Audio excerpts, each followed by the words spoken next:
Well, hey, friends, this is the final badge set that we're releasing for the new employee program, at least. This is badge set 6. And in this badge, we're covering an array of tasks and responsibilities that take place from opening to close that require courtesy at the forefront. Now, everything requires courtesy in everything we do, but in these, courtesy can easily get lost, and we want to make sure we highlight it in these things. So, let me share with you these badges.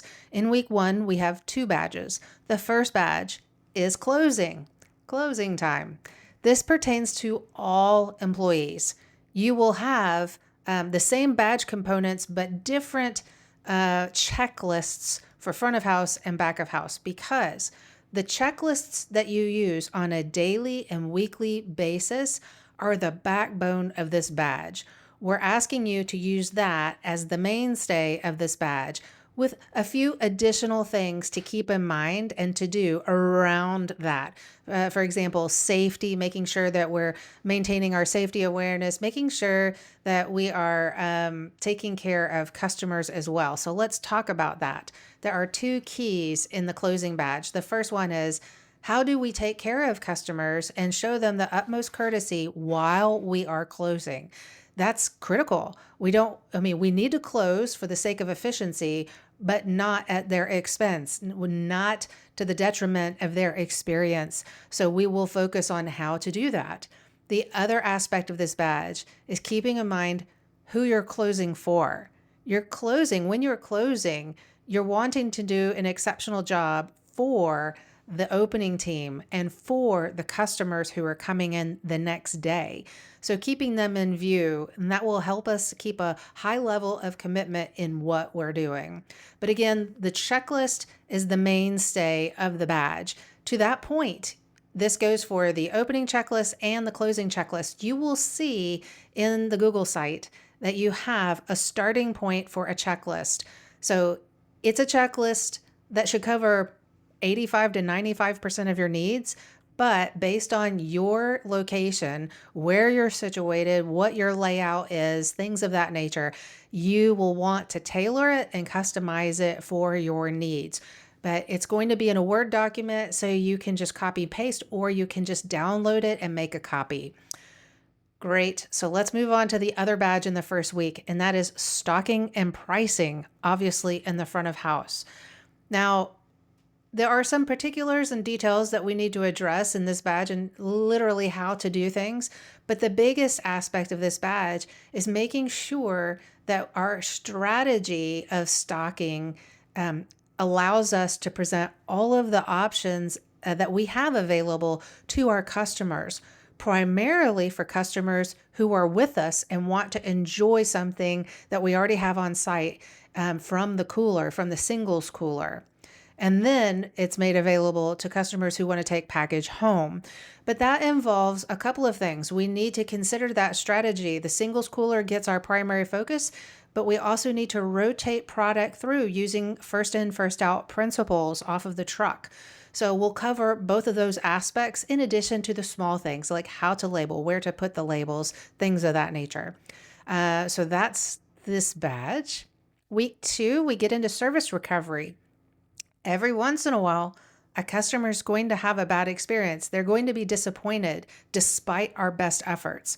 Now, we want to guard against this, obviously, and that's why we have the friendliness badge, the helpfulness badge, attentiveness, and responsiveness. All of those badges are about a good offense and really making sure we're doing everything we can to exceed a customer's expectations up front. But in the situation where a customer has been disappointed or we have not lived up to their expectations, we need to have a badge fully devoted to that. How do we walk through rewriting that story for the customer? So in this case, a situation has gone down the wrong road and we want to turn that around. How do we do that? You'll see we're using a HEART acronym, HEART, to walk through all of the different steps so that our beer tenders are equipped and they don't have to guess at how to do this. They'll have an acronym to walk through to ensure they don't forget anything important.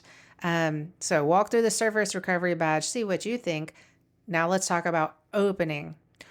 Opening is where we're showing courtesy for our customers by being ready to open the doors when they walk in. We want to be able to give them our full attention when they come in. In order to do that, we have to prioritize well and use our time well. So it's a juggling match. We probably have enough time to be ready for opening if all conditions are normal. But what happens when things aren't as you expect them to be and there's a little extra work involved? We're going to show and train our beer tenders how to really think through their opening strategy to make sure that they are customer ready by the time they open those doors up and that they open them on time while factoring in unexpected situations. So that's what's in this badge above and beyond the checklist. But of course, the checklist is the mainstay. Again, it's on the Google site beneath the badges. Week 4, we've got money counting, front of house. This is super important because, hey, money is the lifeline of the business. So in this badge, we're really making sure that all of the beer tenders are equipped to balance the drawer, balance the cash bank envelope, the spare change, petty cash change bag that you use to refund your drawer, and then the deposit envelope that goes into the safe with the cash bank. We're making sure they know how to balance these things, how to account for everything, and then where everything goes. And I know it's on screen. You see the safe different from the cash bank. It will be in the badge that the cash bank goes into the safe with the deposit envelope. But we're showing them how to walk through these steps to make sure that they can do that. Everybody gets a little stressed when they handle money, right? We want to make sure that they have all of the aspects they need to be confident in handling money.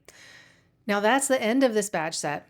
Again, as always, if you have questions, come find us on Telegram. I'd love to chat with you. And if you have any recommendations about things that you would like to see in some of these badges, feel free to share that as well. We have other badges in the works for the future, but the next step is the new employee program in order, where you're going to see all of the training details. So get excited for that because it's coming, and then you'll have everything you need to onboard a new person and walk them through as seamlessly as possible and as easily as possible for you, them, and any facilitators that are helping along the way, those badge trainers. So I hope you're enjoying deploying these badges as much as I have enjoyed working with the team to develop them. Have a great one. We'll see you later. Bye-bye.